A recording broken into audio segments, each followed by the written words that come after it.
What's up, everybody? Matt Hunkler here, founder of Powder Keg. Really interesting sessions going on right now. I'm not sure which one you were just in, but amazing connections being made with people from all over the country. We've got more than 1,000 people in here connecting over these 2 days with Powder Keg Gun Valley. And the keynote I'm about to bring on stage is someone who is an early mentor of mine, actually helped me sell my first business back in college, which is actually where I connected with him. And I'm excited to tell you a little bit more about what he's working on, or I'm excited to let him tell you a little bit more about what he's working on. This person is someone I met at the Kelley School of Business. So if you were tuning into the Kelley School of Business podcast earlier today with Max Yoder, you know that the Kelley School connects really entrepreneurial people. He was actually my venture capital professor back in the day, which is I monopolized his office hours and got his help in selling my business. But that person is Gerry Hays, who is born, raised, schooled, and self-made in the Midwest, but super connected all over the country, all over the world. So we might even get into some of his travels into China. But Gerry Hays is now the creator and CEO at Doreo, and I'm super excited to talk to him. I think he's coming at us live from Bloomington, Indiana. Please help me welcome to the virtual stage, Gerry Hays. Hey, everyone. I'm loving that. I'm loving that vintage Powder Keg tea. That's amazing, man. Yeah. Do you know when I got this? We were out to dinner with Allie and Angela, and you went back to your car and pulled it out of your trunk saying, "No one knows about this yet."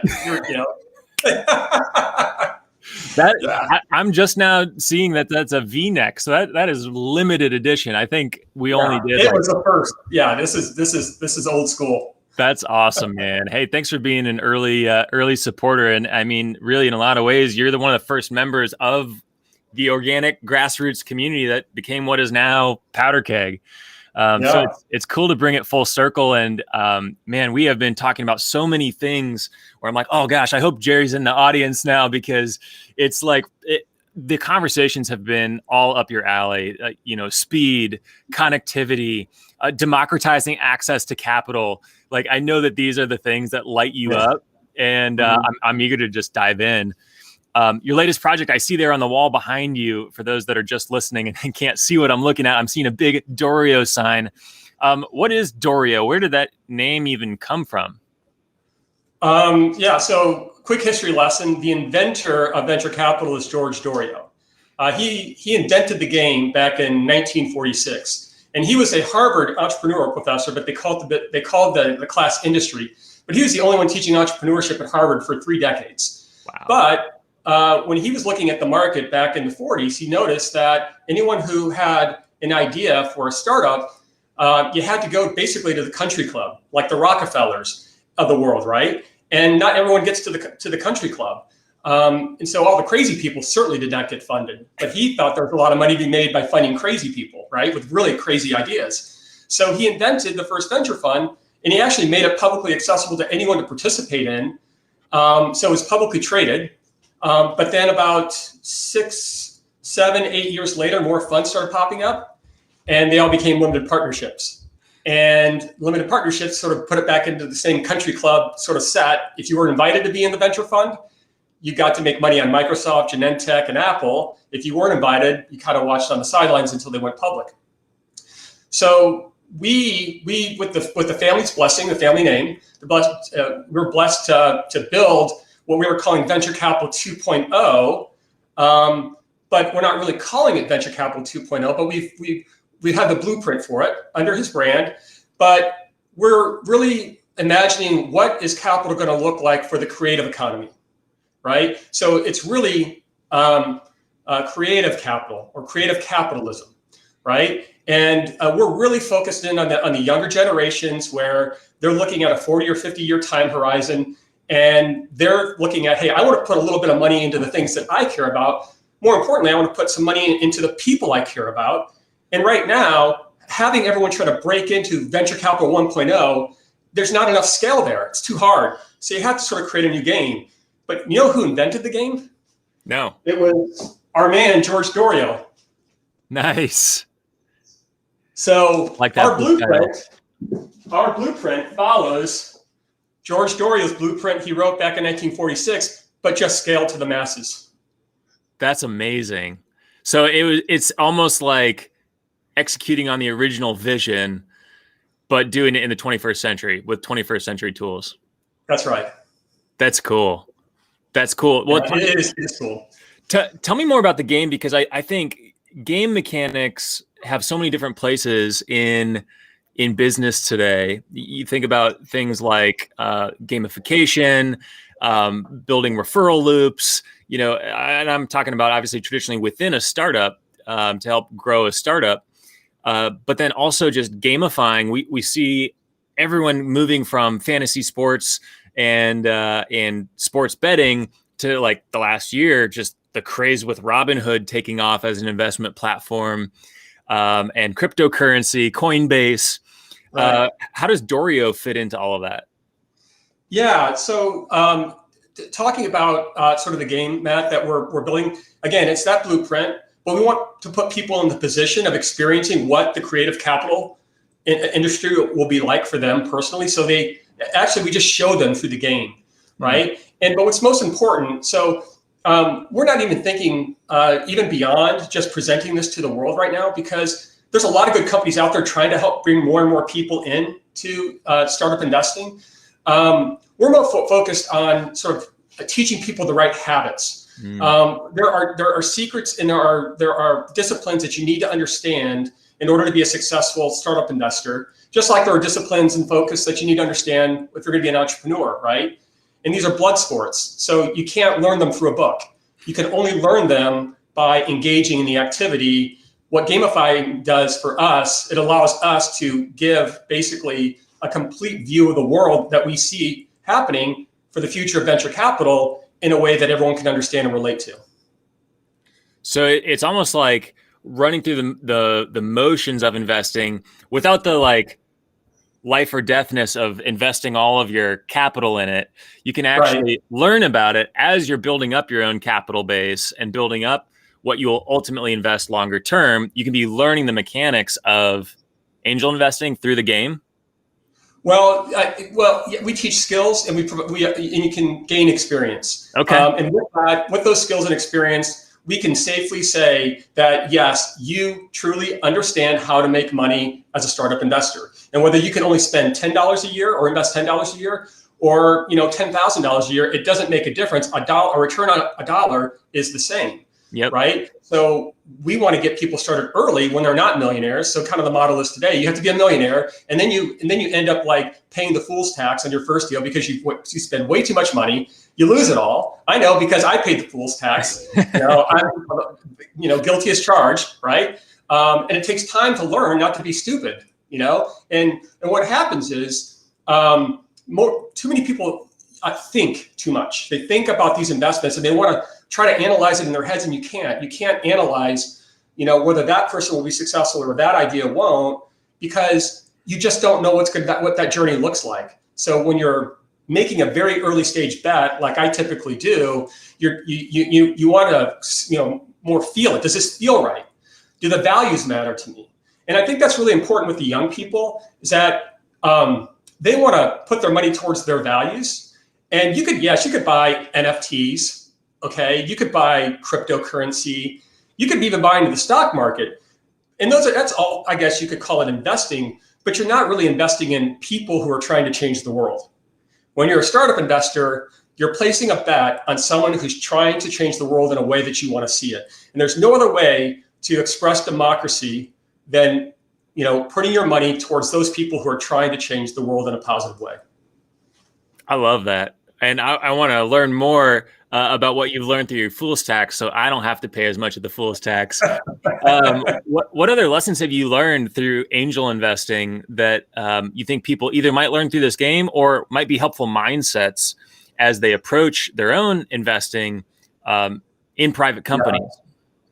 Well, I'm not going to spill the beans on what they're going to learn inside the game. Suffice to say, I don't think what got us to the game is going to be what we should bring along. I think the current way of doing business, venture capital 1.0, people want to break into that. It's not going away. We're not going to get rid of it. right? It's a very hard path for most people, and it's Matt, it's a grind to get into the system. It takes years and decades, but not everyone wants to do that, but they still want to have an impact, right? So for those who want to have an impact with their money and they want to make outsized returns in the process, they have to use a different set of skills, and they have to have a different mentality and approach than everyone trying to break into the old game. So we're teaching the new way of doing business, and we really don't try to bring along, too much, or we take some of the best of it. It's a mix, but it's really about how do we train people in the future to perform well as startup investors. Why is this particular asset class of startups, of privately held companies, why do you think it's important for the average American? So not just VCs, not just independently wealthy top 1% of the top 1%. Why do you think it's important that at least the average American, or it doesn't even have to be American, maybe even. Dude, you're going to take me down a rabbit hole here. But all right. We'll go like one or two steps into the rabbit hole. Let me summarize it this way. All corporate America, they've outsourced their R&D to venture capital. No one has major R&D departments unless you're Google, and they really haven't done much internally. Your Microsoft, right? Facebook, they still acquire a lot of their R&D, right? Where does the R&D come from? It comes from venture capital, right? And so how many venture capitalists are there? There's 11,000 venture capitalists in the country. So we're basically saying if we're not participating at scale in deciding which companies are getting funded, then you're going to see more of the same companies getting funded by the same people, going to the same schools in the same network. And you know what? You're adopting their values. So whatever their values are, those are going to be your values just by definition that you decided you're going to sit on the sidelines and not participate. Do we want 11,000 people dictating our future economy based on values that benefit all or benefit them? And that's just the truth. That's capitalism. Right. Yeah. So when you are investing at the startup level, you are truly investing in the values of our future economy. And sometimes, Matt, crazy people need to get funded, and they didn't go to the right school, but they're crazy enough just might save the world with something. They need, we could get 1 million people to give them $1 or her $1, right? Why wouldn't we? But we don't have that infrastructure in place to do that. We're just laying the blueprint for that infrastructure. One of the things I love from a conversation with Brian Powers, founder of PackSafe, just got acquired by Ironclad out in the Valley, is he mentioned just how powerful that like little bit of weirdness that Silicon Valley embraces.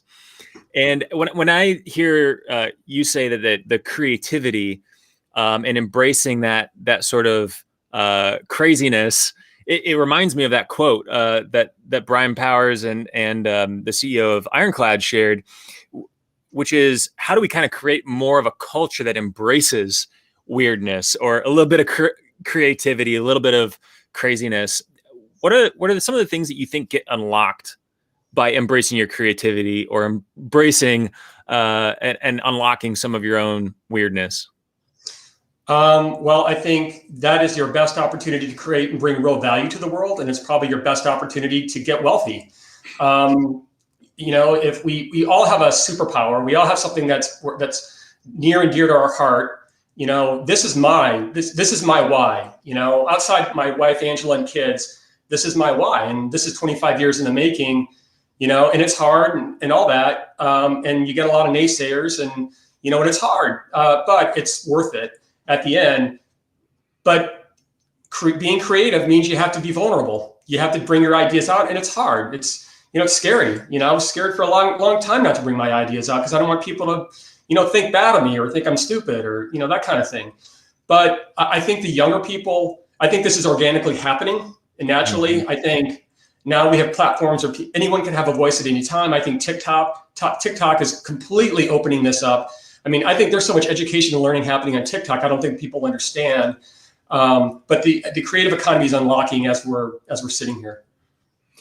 Are there certain startups that right now you're seeing get traction, or even categories or industries of startups that you're interested in investing more in. And I want to open that up also to the community too. And if you're in the chat or by your computer listening to this, I would love to hear what industries everyone here is interested in investing in, or if there are any particular startups that, you know, if you could put $1,000 into, or even $100 into, would you like to see that money multiply? But what are yours, Gerry? Honestly, Matt, I've been so focused on what I'm doing, I just cannot even see anything. And we've talked about this a long time about the shiny object syndrome, right? Yep. I don't have any shiny objects going on, you know, so I'm not paying attention. Hey, that's a good thing. That's a good thing. I mean, being obsessed with your craft and allowing your full focus to be on that creativity is pretty cool. And I see some cool answers coming in here, like green energy, battery tech. That's pretty awesome. And it's cool to see some VCs in there. Cool to see some co-founders and entrepreneurs in there, automotive and medical. There's so many spaces that like you, Gerry, you know, I'm 100% focused on powder keg. I seem to have found my fit in the sense that powder keg allows me to stay focused on a lot of other things at the same time, just by making sure we're plugged into tech between the coasts. But it's cool. It's cool to talk about democratizing investment, because there are so many people in places that don't have geographic connectivity to VC. Yeah. And certainly, I know for you, you recently moved to in the last couple of years to a place in Indiana, Bloomington, Indiana, where I went to college at Indiana University.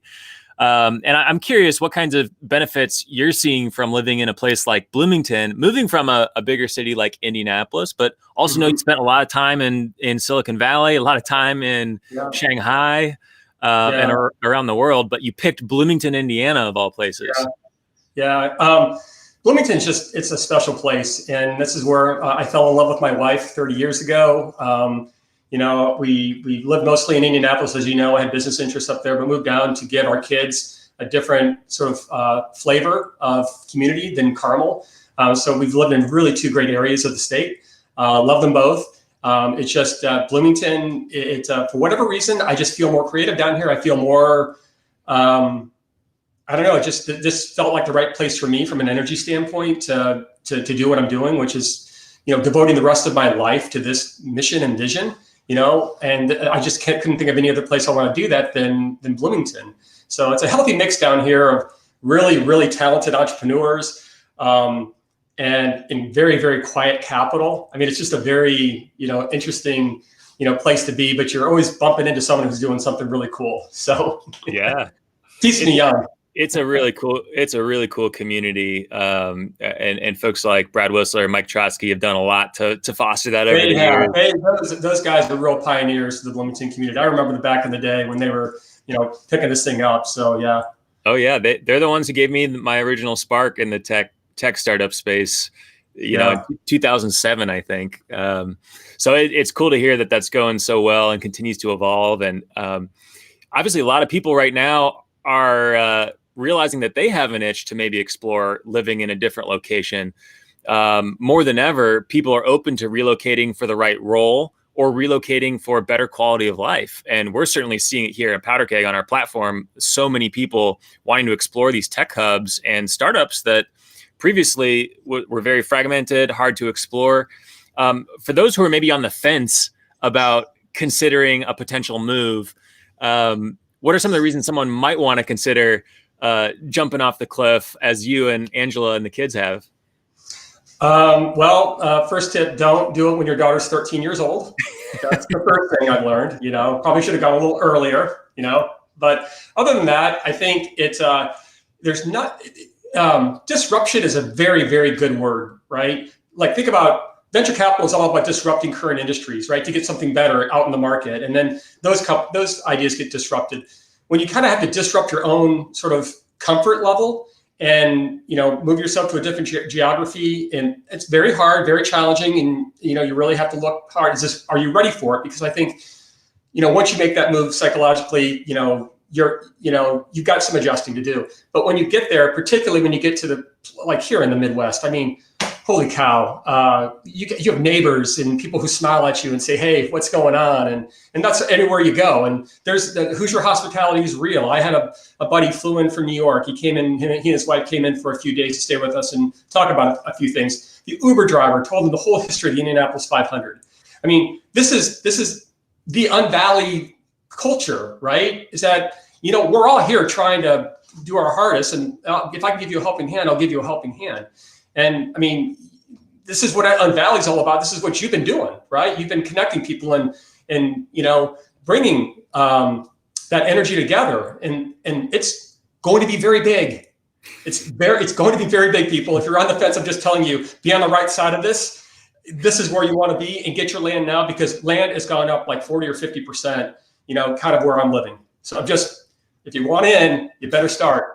I like it. Well, and I think what you're building with equity crowdfunding and with Dorio is just layers on that trend so perfectly, right? Because there is so much capital in the middle of the country that is still untapped. And I mean, you've been talking about this for a decade of what if all of this money from traditional industries like manufacturing and logistics and transportation actually plugged into more of the opportunity that's being unlocked by tech, which arguably has the highest returns of any industry.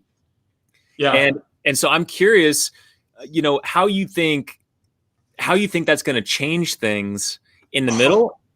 Oh, it's a great equalizer. I mean, Matt, think about this. Think about we're 5 years ahead right now, and I'm doing this presentation with you, and everyone's on a platform, and I get, 1,000 people to drop $1,000 into my investment because it's right there available right now if they want to do it, or drop $100, right?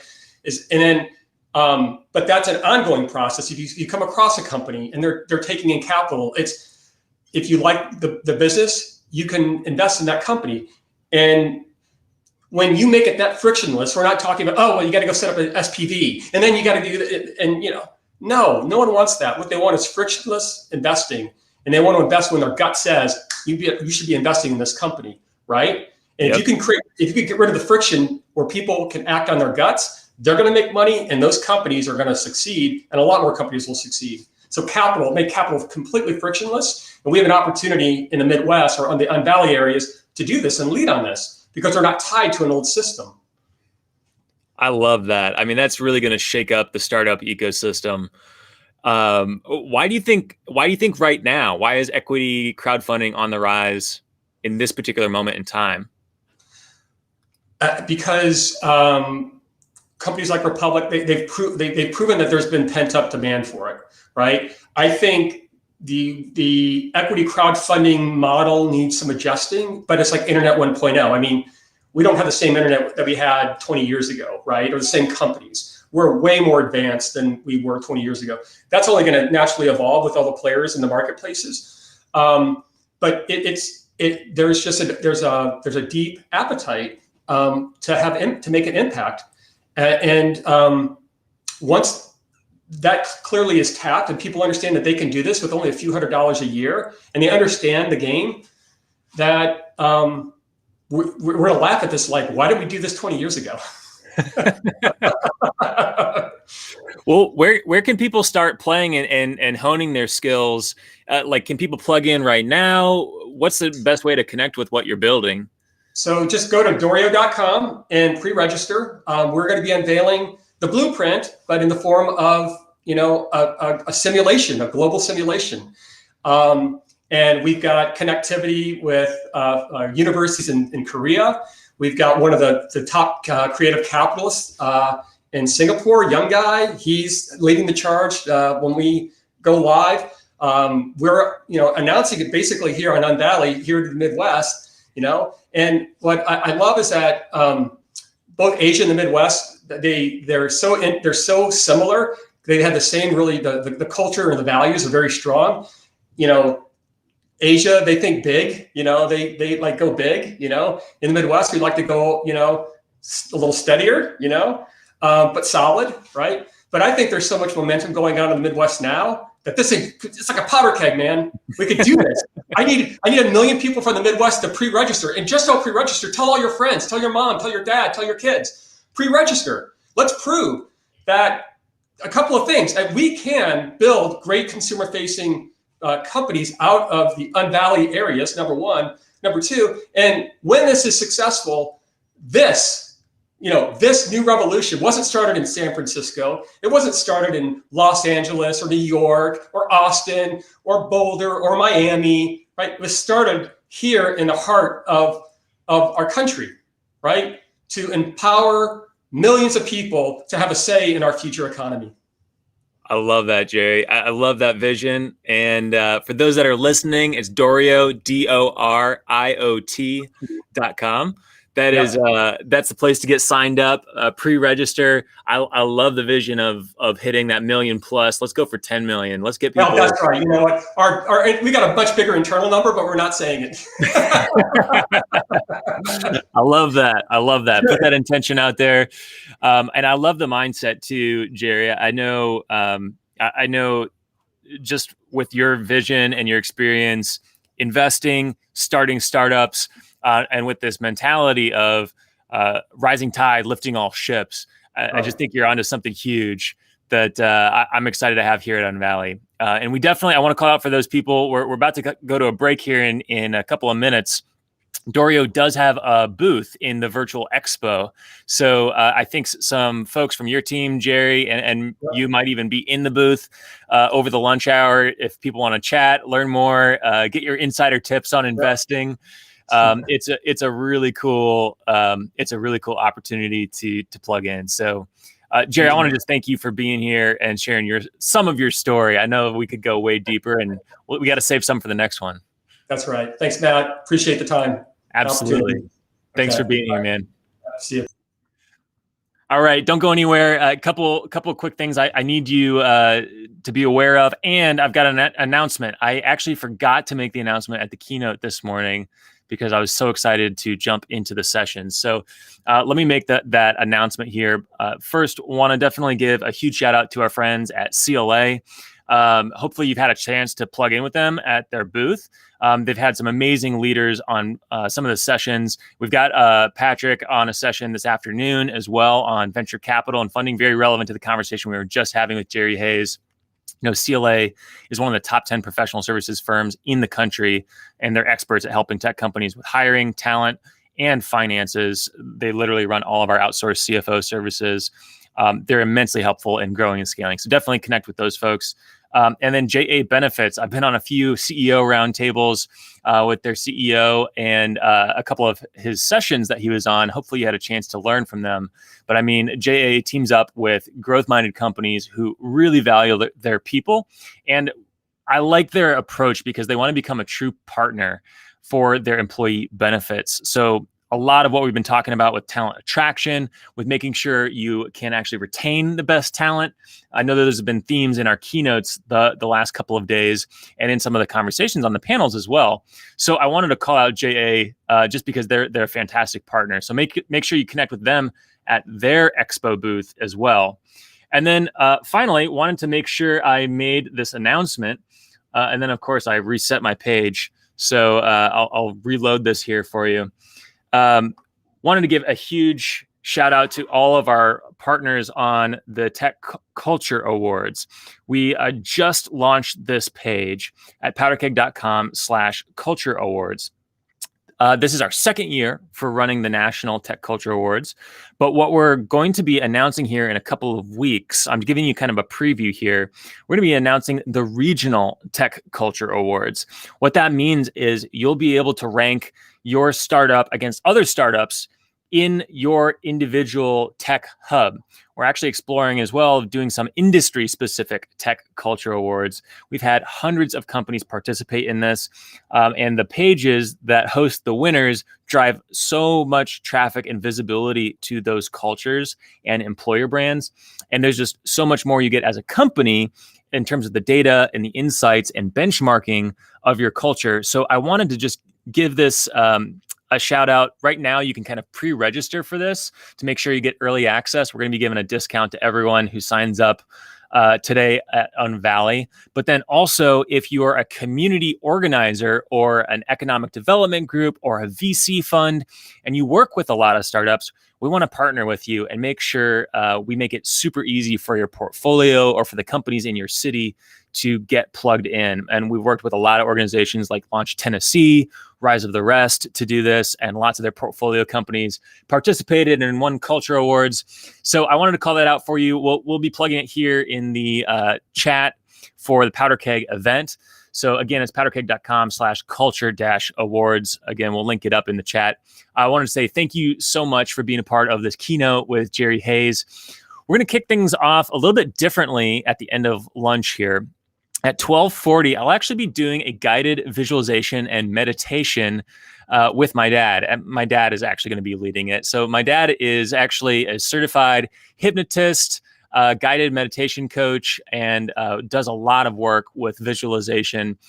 He works with all kinds of people from all walks of life, but also quite a few CEOs and founders, helping with that right mindset. And so he's going to help get us re-energized, refocused before we dive into our keynote at 1 o'clock. So in the meantime, the virtual expo is open. So is the open networking here. That functionality is on the left. So you can click the network button if you want to automatically jump in and spend 3 minutes with someone randomly from the Powder Keg Unvalley Tech ecosystem. I've had a lot of those conversations. Hopefully you've had a chance to plug in there as well. But if not, now is a great time to try out that networking feature. And again, go to the virtual expo and plug in with Dorio, with CLA, with JA Benefits, some of the other amazing employers who are currently hiring right now. This is a great chance to do it because a lot of people are going to be in there, and it's a great spot to connect. I will see you at 12:40 if you want to jump in on that guided visualization, or at 1 o'clock if you want to skip it and need to spend some more time grabbing some food for lunch. But at 12:40, we will kick that off. And then at 1, we'll be having a community conversation, specifically how to use community to scale your SaaS company and really ramp growth for your SaaS company. And 2 amazing people to talk about that. So I'm super excited for that session. I'm excited to kick things off at 12:40 with a guided visualization and meditation. And I will hopefully see you all there. Thank you so much, and enjoy your lunch. Don't forget to eat.